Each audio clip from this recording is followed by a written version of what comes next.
Baik, shalom Bapak Ibu yang dikasihi Tuhan. Senang sekali boleh melayani kembali di Kebaktian KU2, KRC. Dan hari-hari ini kita melihat ada satu kekhawatiran bahwa akan ada peningkatan dan sudah terjadi gelombang ketiga. Tapi kita anak-anak Tuhan tidak perlu takut karena kita dalam perlindungan Tuhan. Yang setuju katakan amin. Tapi tetap prokes ya.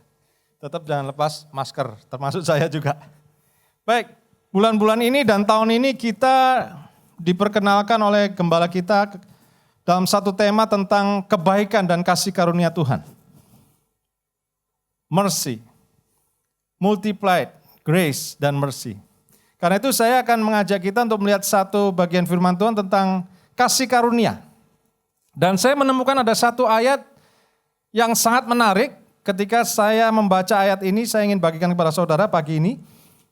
Saya beri judul Grace upon Grace, kasih karunia demi kasih karunia. Ayatnya di Yohanes 1. Oke. Ayat 16 sampai 17 kita baca sama-sama. 1, 2, 3. Karena dari kepenuhannya kita semua telah menerima kasih karunia demi kasih karunia. Sebab hukum Taurat diberikan oleh Musa, tetapi kasih karunia dan kebenaran datang oleh Yesus Kristus. Yang percaya katakan, amin. Saudara, di sini dikatakan dari kepenuhan Kristus kita menerima kasih karunia demi kasih karunia. Saya ajak kita untuk membandingkan dengan terjemahan lain. Terjemahan yang lain dari bahasa Indonesia sehari-hari dikatakan, Tuhan penuh kasih, tiada hentinya ia memberkati kita. Yang setuju katakan, amin. Karena Tuhan itu adalah kasih. Dia tidak pernah berhenti memberkati kita. Dalam King James, of his fullness, dari kepenuhannya, kita menerima kasih karunia demi kasih karunia. Grace for grace. Saya sangat tertarik dengan terjemahan The Passion. Kita akan lihat terjemahan The Passion. And now out of his fullness, we are fulfilled. And from him we receive grace heaped upon more grace. Saudara yang mengerti bahasa Inggris, dikatakan di dalam The Passion Translation bahwa kasih karunia itu diberikan, ditumpukan kasih karunia yang lain, ditumpukan kasih karunia yang lain, ditumpukan yang lain. Yang bersukacita katakan amin. Jadi kasih karunia Tuhan itu bukan sesuatu yang sekali diberikan lalu stop. Tapi kasih karunia Tuhan itu diberikan di atas tumpukan yang lain, ditumpuk lagi, diberikan lagi. Kenapa? Karena dia adalah sumber kasih karunia yang tidak terbatas. Unlimited. Kasih karunia-Nya tidak terbatas. Tuhan tidak pernah hitung-hitungan. Dia adalah Bapa kita yang baik. Mungkin kita sebagai orang tua yang punya anak, kita ingin mengasihi anak kita.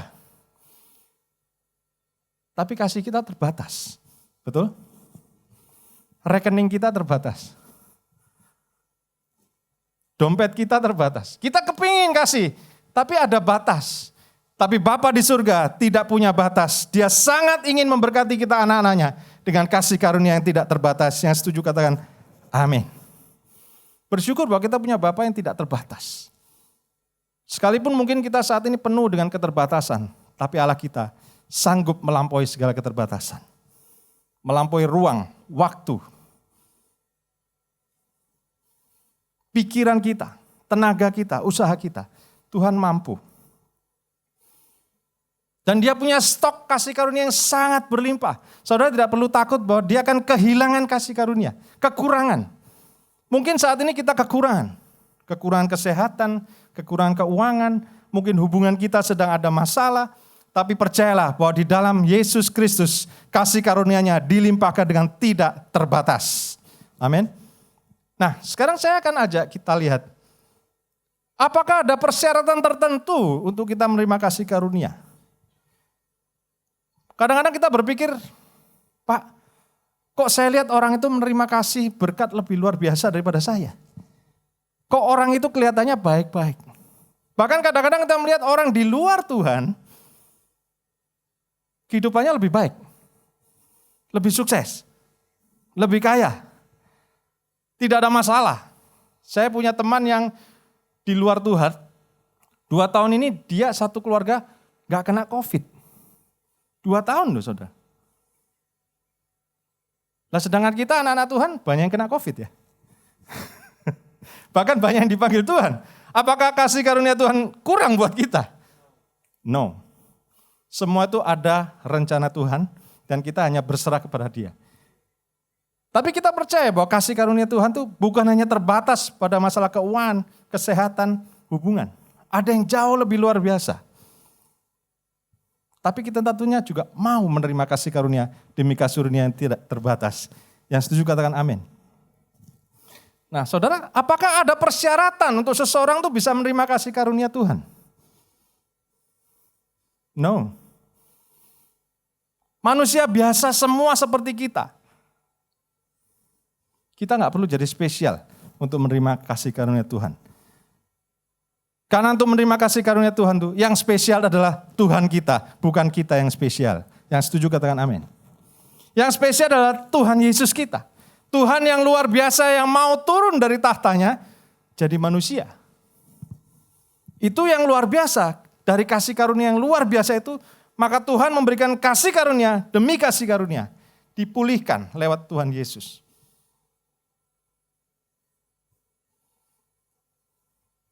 Kenapa saya bilang bahwa kita tidak perlu jadi spesial untuk menerima kasih karunia? Kalau saudara baca firman Tuhan dari Kejadian sampai Wahyu, saudara akan ketemu dengan banyak tokoh-tokoh.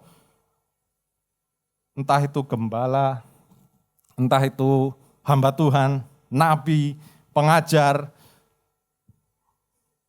penginjil. Semuanya itu adalah orang biasa. Setuju? Semuanya adalah orang biasa. Nanti kita akan lihat beberapa tokoh, saya ambil 3 tokoh. Orang biasa. Salah satunya adalah Ruth yang menjadi perenungan kita dari doa puasa Daniel. Ruth adalah orang biasa. Bahkan boleh dikata dia adalah orang yang tidak termasuk dalam umat Tuhan. Orang Moab. Tapi dia menerima kasih karunia. Kasih karunia untuk dimasukkan dalam jemaat Tuhan. Kasih karunia untuk menerima keselamatan dari Tuhan. Kasih karunia untuk diperhitungkan. Bahkan untuk melahirkan generasi mesianik. Orang-orang biasa. Dan sebetulnya setiap orang mendapat kasih karunia yang sama.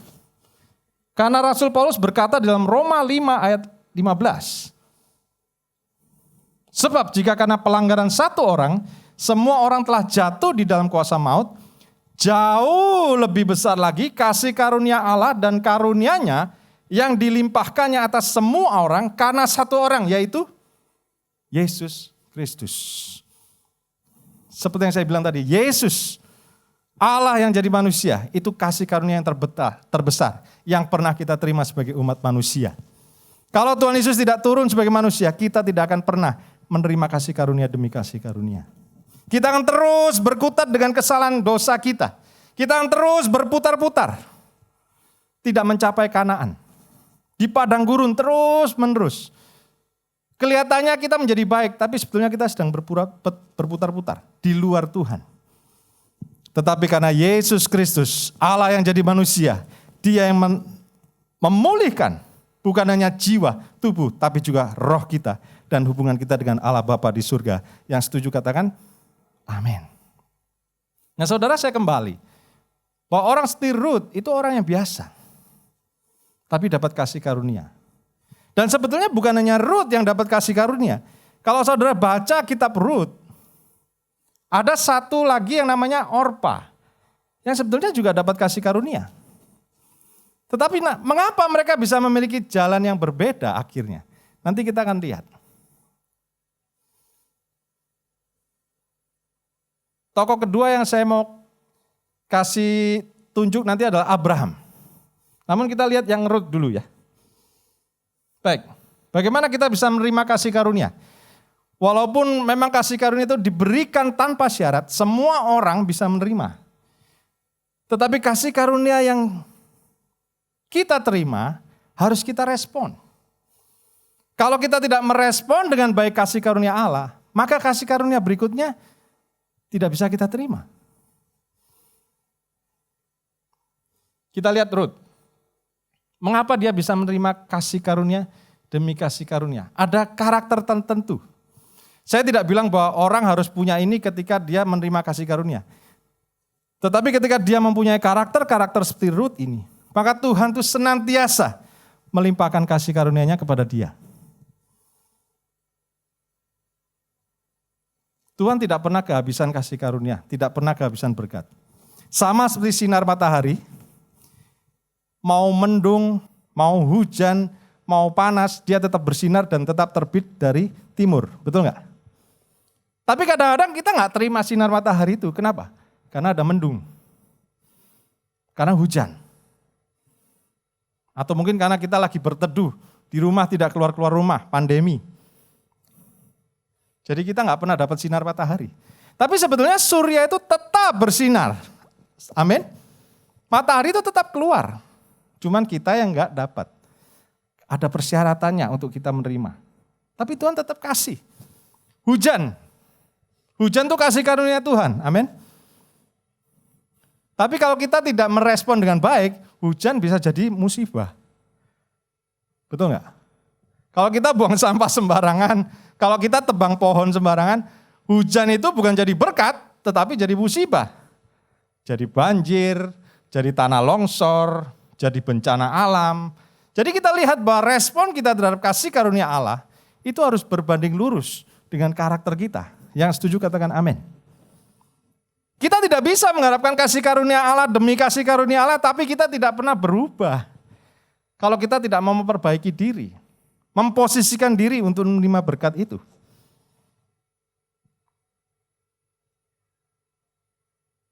Berkat yang sama diterima oleh orang yang berbeda, bisa memiliki efek yang berbeda. Amin. Coba renungkan ya. Berkat yang sama diterima oleh pribadi yang berbeda, bisa memiliki efek yang berbeda. Setuju? Demikian juga dengan musibah. Bukan hanya berkat. Musibah yang sama bisa menimpa orang yang berbeda dan responnya bisa berbeda. Yang setuju katakan? Bukan berarti kita minta musibah ya, enggak. Karakter kita menentukan bagaimana kita berespon kepada kasih karunia Allah. Ruth dan Orpa sama-sama menerima musibah, betul?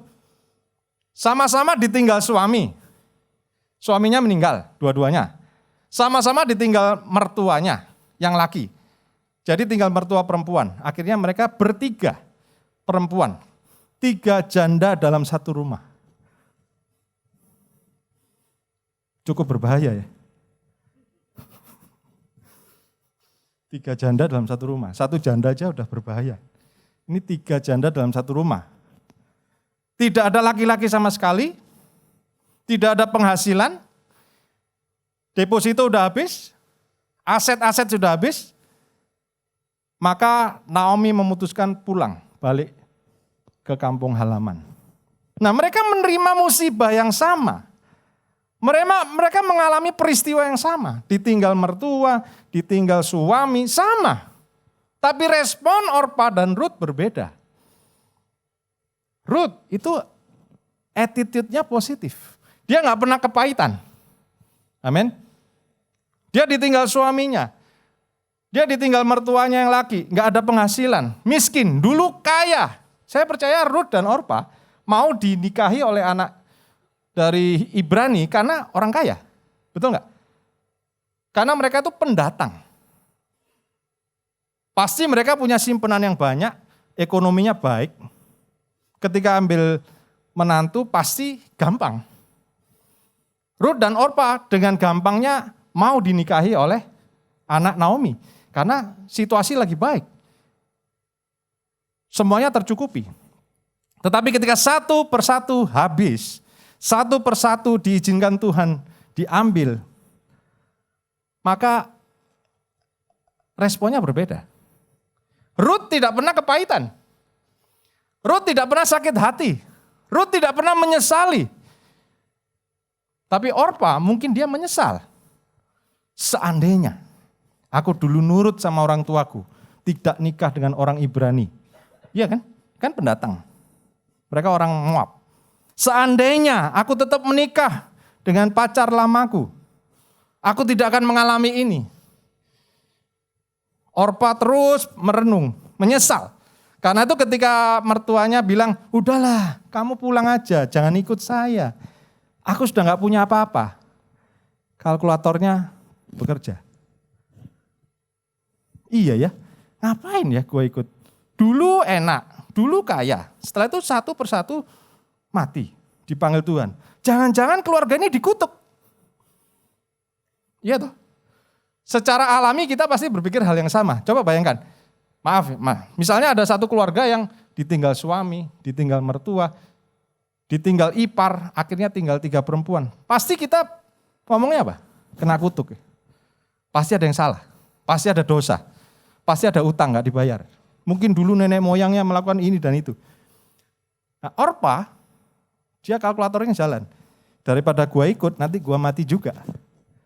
Gua pulang aja. Tapi Ruth, karakternya positif. Dia tidak pernah kepahitan. Dia tidak pernah berpikir ini, katanya ikut Tuhan, kok mati semua? Betul gak? Katanya ikut Allah yang hidup, lah kok satu persatu mati? Ya lebih baik aku ikut yang lama aja. Tapi Ruth berkata, Allahmu adalah Allahku. Kemana kamu pergi, aku ke sana ikut pergi. Dan di mana kamu meninggal, aku pun mau meninggal di sana. Kenapa? Karena dia sangat positif attitude-nya. Dan dia sangat percaya kepada mertuanya Naomi. Walaupun mungkin apa yang dilihat sekarang tidak sesuai dengan apa yang dijanjikan. Tapi dia tetap memegang janji Tuhan. Amin. Dan dia punya karakter yang baik, yaitu mengutamakan orang lain. Kenapa? Dia tidak mau berpikir bahwa dia lebih penting dari mertuanya. Ruth bisa saja pulang kembali ke kampung halamannya. Ruth bisa saja pulang kembali ke orang tuanya. Tapi dia berpikir, kasihan mertuaku. Sudah ditinggal Orpa, sudah ditinggal suami, sudah ditinggal anak-anaknya. Siapa lagi? Hanya aku yang bisa merawat Naomi. Karakter Ruth demikian luar biasa. Dan Tuhan sangat sayang dengan orang-orang seperti Ruth. Yang sangat memperhatikan orang lain. Yang bukan hanya memikirkan dirinya sendiri. Ruth berpikir, kalau aku pulang, aku akan lebih enak. Tapi bagaimana dengan Naomi? Dia sendirian. Dulu dia datang ke sini berempat, lalu pulang sendirian. Gak ada yang jaga, sudah usia lanjut. Ruth adalah orang yang sangat mengutamakan orang lain. Dan untuk orang-orang seperti inilah Allah mencurahkan kasih karunia demi kasih karunia-Nya. Yang setuju katakan, amin. Tapi sebetulnya Ruth orang biasa. Cuman dia punya karakter yang positif. Dan dia lebih mengutamakan orang lain. Bagaimana dengan Abraham? Abraham adalah bapak orang beriman, betul? Kalau kita baca ceritanya, sebetulnya kalau saya renung-renungkan, Abraham ini juga bukan orang yang baik-baik banget. Saya nggak bilang ini untuk menjelek-jelekan ya, enggak.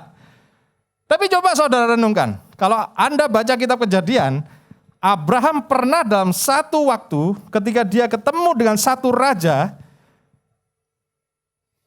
dan dia ditanya, apakah Sarah ini istrimu? Apa jawabnya? Bukan. Ini saudaraku. Dan dia sudah kong kali kong dengan Sarah sebelum ketemu. Nanti kalau ditanya, kamu istriku atau bukan, jangan bilang istriku. Kamu bilang saudaraku. Supaya aku dapat kebaikan dari raja. Betul nggak? Saudara baca itu ayatnya? Jadi sebetulnya Abraham ini orang yang beriman atau orang yang pengecut? Orang yang berani atau orang yang penakut? Orang yang memperhatikan orang lain atau hanya egois? Sebetulnya Abraham gak beda-beda jauh dengan kita kok. Ya Pak ya. Cari selamat sendiri, mementingkan diri sendiri, takut menghadapi kenyataan, lari, bukan jogging lari, tapi lari dari kenyataan. Saudara bayangkan kalau misalnya, saya ini kan pendatang dari Jawa. Saya lihat ada banyak pendatang di sini. Misalnya Anda datang ke Bali, kan sebagai pendatang, Anda harus lapor kan di Banjar. Anda datang dengan suami istri Anda, lalu lapor ke Banjar. Pak, kami mau lapor, kami mau minta kipem, betul ya? Karena kita mau ganti KTP, kita minta kipem. Lalu orang Banjarnya tanya, ini istrinya? Terus Anda jawab, bukan Pak. Kira-kira istri Anda bagaimana?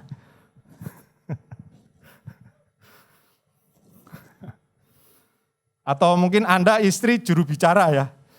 Istrinya ditanya, Bu ini suaminya ya? Terus ibu bilang, oh bukan ini kakak saya. Perasaan suami gimana? Sakitnya tuh. Itu yang terjadi dengan Abraham dan Sarah. Karena itu gak heran kalau keluarga Abraham dan Sarah sebetulnya banyak konflik. Sejak dia dikhianati seperti itu, Sarah gak ragu-ragu memberikan Hagar. Iya kan? Yang memberikan Hagar tuh Sarah loh. Udahlah aku gak bisa punya anak. Tuh ambil tuh hambaku. Cakep tuh orang Mesir. Cantik masih muda lagi. Gua udah tua nih. Ambil tuh sana. Kenapa? Kenapa Sarah bisa kasih saran seperti itu? Karena dia sakit. Dia pernah dikhianati. Ini terjemahan saya. Ini terjemahan saya. Kalau Anda gak setuju boleh. Tapi saya bisa merasakan pasangan yang tidak diakui oleh pasangannya. Seorang suami atau istri yang tidak diakui, sakit saudara. Dan itu terjadi. Akhirnya dari situlah berulang tragedi demi tragedi. Abraham mengambil Hagar, punya anak di luar nikah. Bahkan kalau Anda baca Kejadian, Abraham tidak berhenti hanya di Hagar. Dia punya istri lagi. Namanya Keturah. Jadi istrinya bukan 2, tapi 3. Anda nanti baca di Alkitab. Kita selama ini cuma tahu bahwa Abraham istrinya 2, tapi ternyata dia istrinya 3. Dan dia punya anak dari masing-masing istri itu. Terus menjadi musuh buat Ishak. Menjadi musuh turun-temurun buat Yakub. Orang Moab, orang Amalek, orang Median, itu dari istri kedua dan ketiganya. Jadi Abraham bukan orang yang spesial.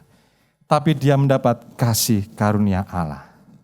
Kenapa? Karena dia punya karakter. Karakter yang lain. Dia setia. Dia beriman. Dia mengutamakan orang lain juga.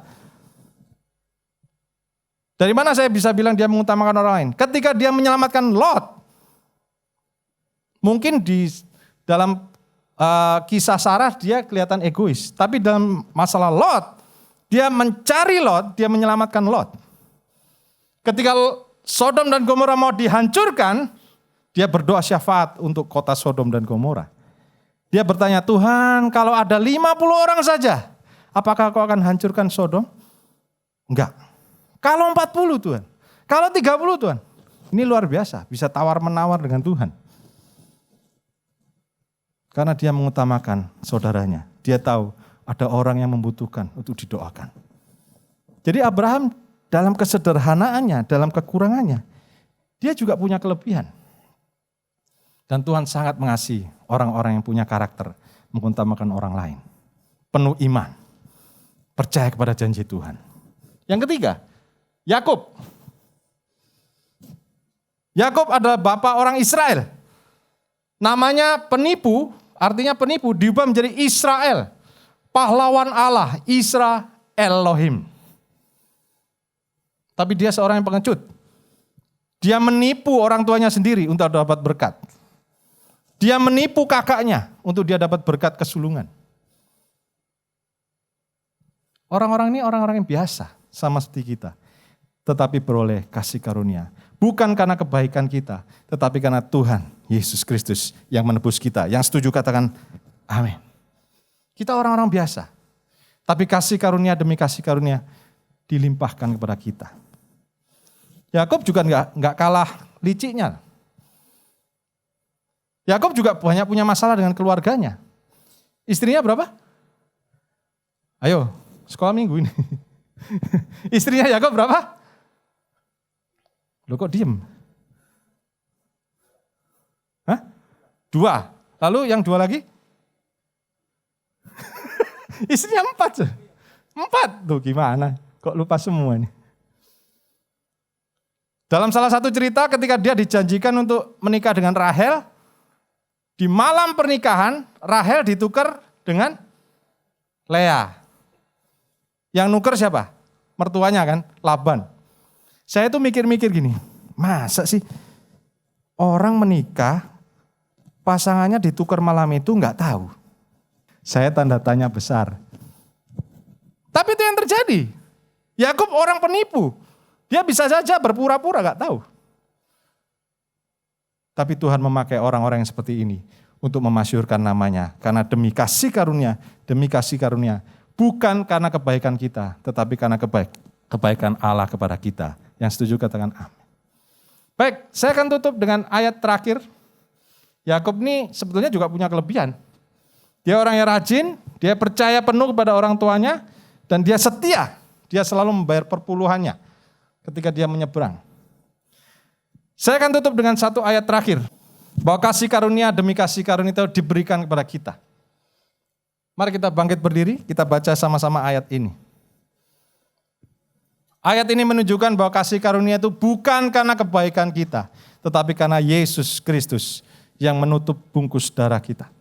Amin. Kita baca Yohanes 1 ayat 17, 1, 2, 3. Tetapi kasih karunia dan kebenaran datang oleh Yesus Kristus. Siang hari ini kita datang ke hadapan Tuhan. Diingatkan dengan tubuh dan darah Kristus. Mari kita siapkan diri kita.